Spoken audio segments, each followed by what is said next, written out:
Yes. Mr. Bush? Yep. Vice President Darrow? Yes. Mr. Newmoff and Mr. McClelland are absent. And let's stand for the pledge. I pledge allegiance to the flag of the United States of America and to the republic for which it stands, one nation, under God, indivisible, with liberty and justice for all.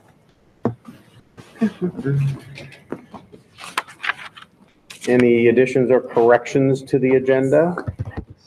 We have an addendum agenda for a correction to a hiring date, please. Alrighty.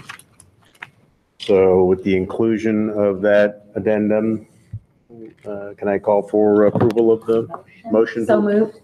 Second. And now roll call, please. Ms. Kalinowski? Yes. Mr. Bush? Yes. Vice President Darrow? Yes.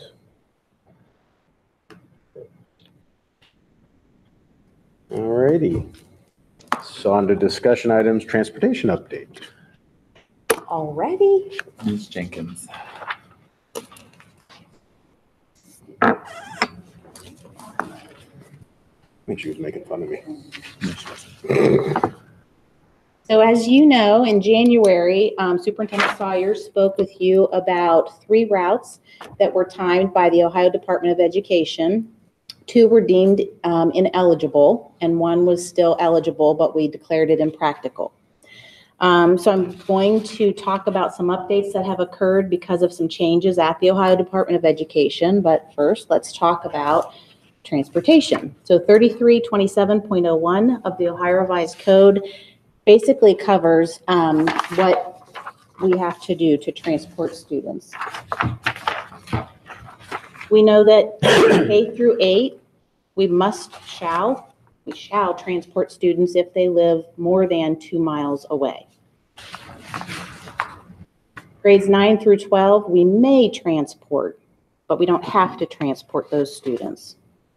This ORC also says that districts going to and from a non-public or community school, we also shall provide transportation except as provided in section 3327.02, and we're going to get to that in a little bit.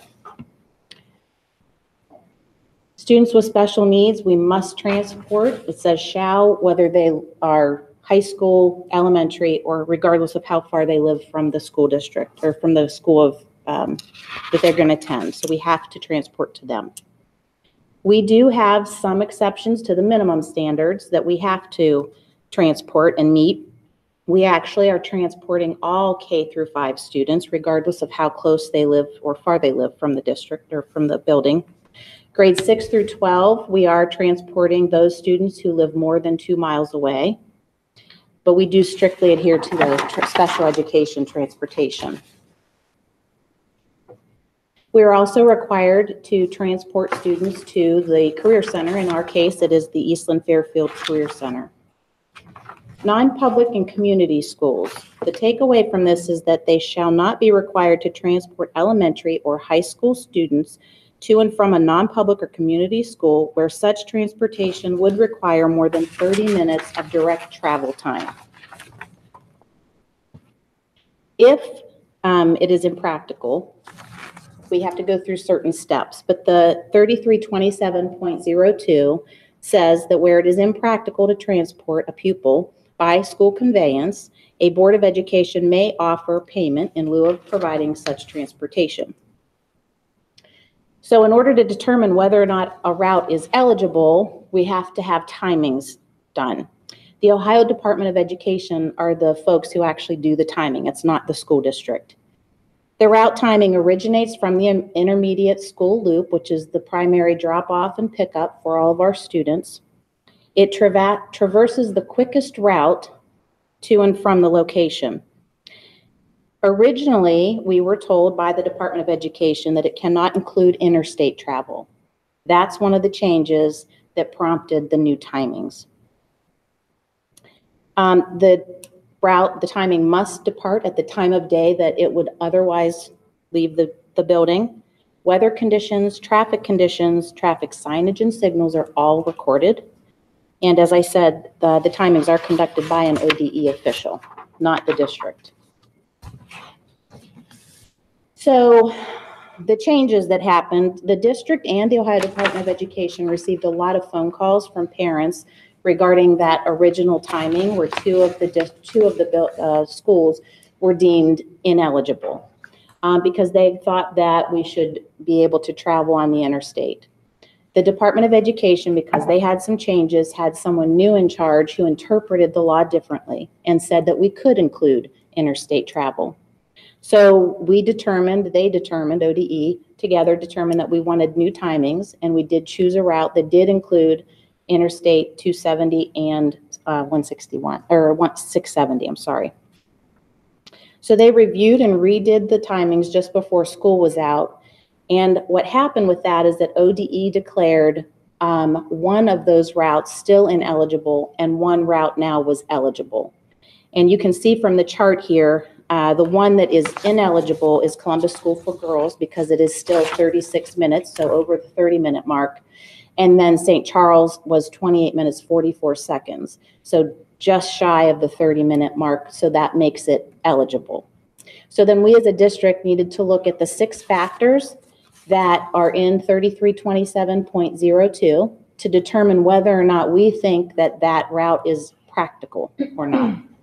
The first factor is the time and distance required to provide the transportation. In this instance, 28 minutes, 44 seconds. It meets that requirement, though just under 30-minute mark, and it was 16 miles. The number of pupils transported. We've had a total of 5 during the year, but the 2 additional, so 3 is consistent, that's on a daily basis, but 2 rode maybe 2 or 3 times this year. So when we're looking at the average cost, we're looking at the students who actually ride it all the time. So 3 students. The third factor is the cost of providing in terms of equipment, maintenance, personnel, and administration.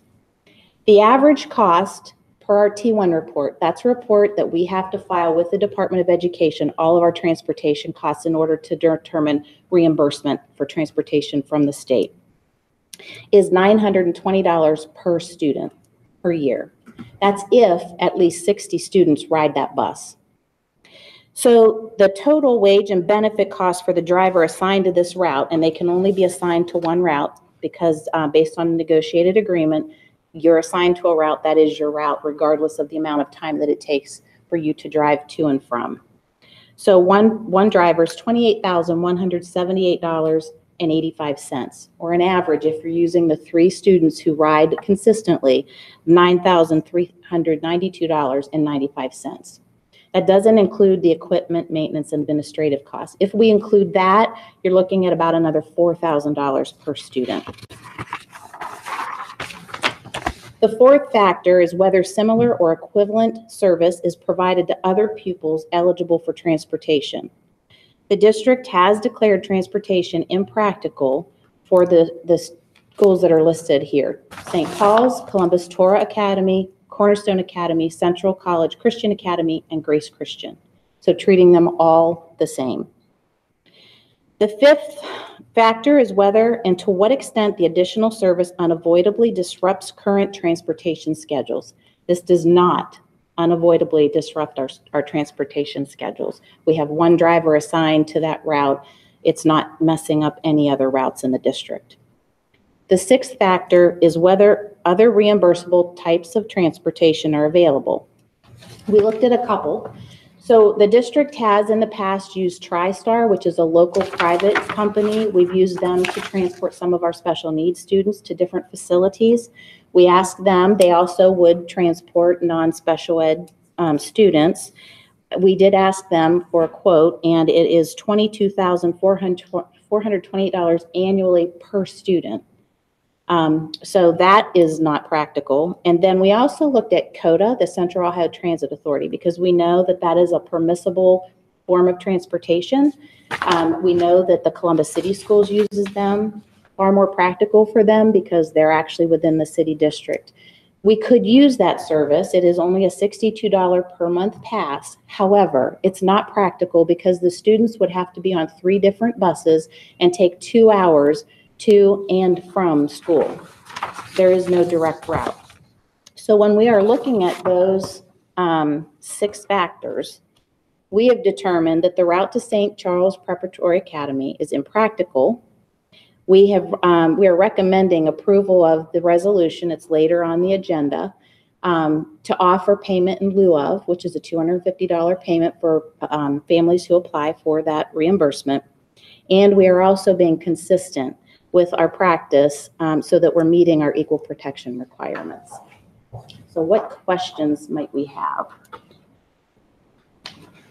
You said there were many complaints received by ODE? Yeah, we had some. I don't know the number. I think we received 3 phone calls from families multiple times.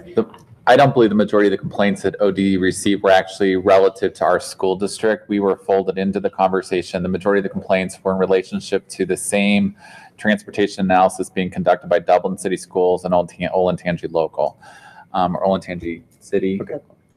You just said many during your presentation, Yes. so I just wanted to Not about quantify New that. Albany. Right. Okay. I spoke to 3 parents, 2 of which were at St. Charles, 2 at Columbus School for Girls, and a grandfather at Columbus School for Girls, and 1 father from St. Charles.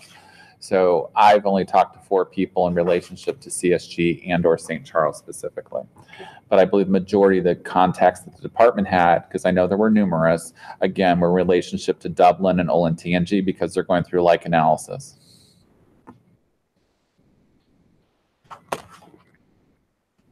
Other questions?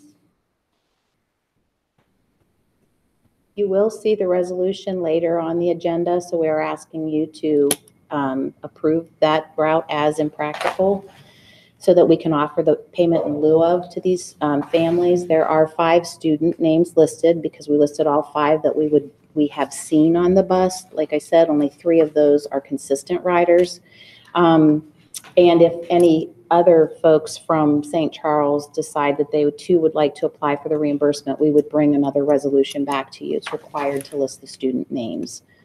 These are the ones we know of. St. Charles will not share information with us. We've asked them for the families and the contact information, and they will not share that with us. So we've included those that we know about. Thank you.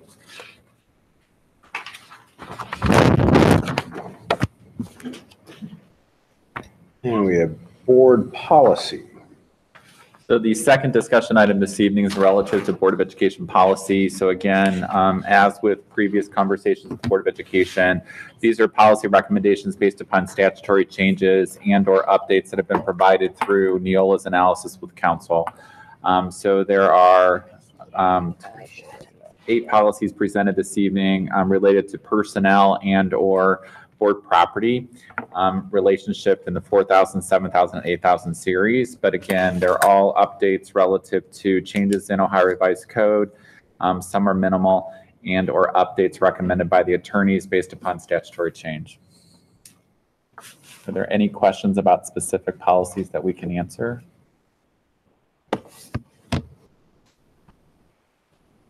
None? All righty. We have our first public participation opportunity, and there are none. So moving on to superintendent's items, Mr. Sawyer. Take a motion in a second to approve letters A, B, and C. All righty. I'd like to take a motion to approve letters A, B, and C of superintendent's items. So moved. Second. I'll let you figure out who that was. Got 'em. Yeah. Now I can talk about them. Thank you. Letter A this evening's personnel action items. Standard employee action items that you'll see in preparation for, ironically, the 2018-19 school year. Although we just finished the 2016 or 17-18 school year, 17-18 school year extremely strong. We're now preparing for 18-19 as we continue to look towards August and the first day for school. Summer professional development stipends are listed through board action for approval based upon the different professional development activities that will be happening across the school campus this summer. And the payments are in accordance with the negotiated agreement for the Teachers Association at the curriculum rate. There's one action item that I want to call your attention to this evening, and I'd like to publicly introduce him, and it's action item number 10 for the contract for Kevin Freeman to be hired as the assistant principal at New Albany High School to replace Lenora Angles, who is resigning and leaving our school district. Mr. Freeman will join the New Albany Plain Local School District. He's currently principal at Sherwood Middle School in Columbus City Schools. He's finishing his 15th year as head middle school principal, and has decided that he wants to learn the high school world and has chosen to leave the middle school principalship to come to New Albany to become an assistant principal in preparation for his continued education and his doctoral work. So we're really excited to have someone of Mr. Freeman's caliber and background and experience, given the fact that he's been a middle school principal for 15 years and is now coming to New Albany High School specifically, has a passion for student achievement and student growth. He brought STEM programming to the middle school level in Columbus at Sherwood through Project Lead the Way. He's developed coursework related to computer science, robotics, and most recently video game design and programming for kids at the middle school level. So we're really excited about the STEM background that Mr.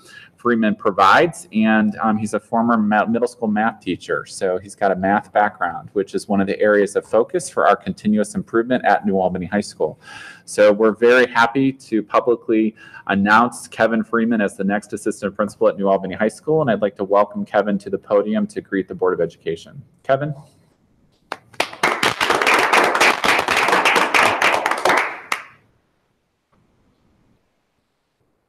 Good evening, Board of Education. Good evening, Mr. Sawyer. I want to thank you for the opportunity to be a part of New Albany Schools. I'm very excited about this opportunity, and I join the members of the leadership in saying that I'm looking forward to moving New Albany to #1 in the state at the high school level and the district level. So thank you. I'm looking forward to working with you. Thank you. so much. Welcome. Welcome aboard. Letter B this evening for general business action items. We have a couple senior waivers that have been requested pursuant to the terms of eligibility.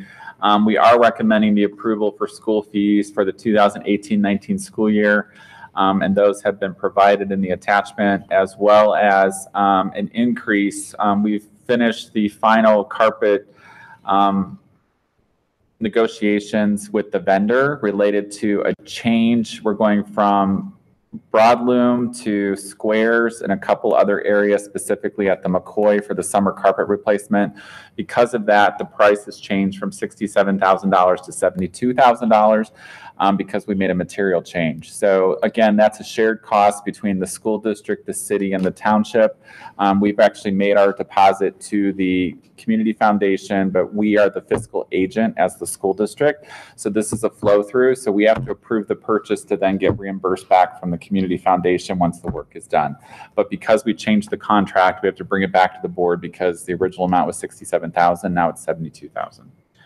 And lastly, letter C this evening for board resolutions includes the information that Ms. Jenkins presented on this evening related to the impracticality of the St. Charles Preparatory School route for the 2018-19 school year, given the current number of students that are actually participating in transportation and the impracticality of actually continuing that route in the fall to be consistent with the other routes for non-pubs in our school district.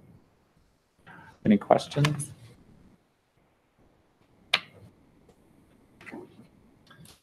Roll call. Mr. Newmoff? Yes. Mr. Bush? Yes. Ms. Kalinowski? Yes. Vice President Darrow? Yes.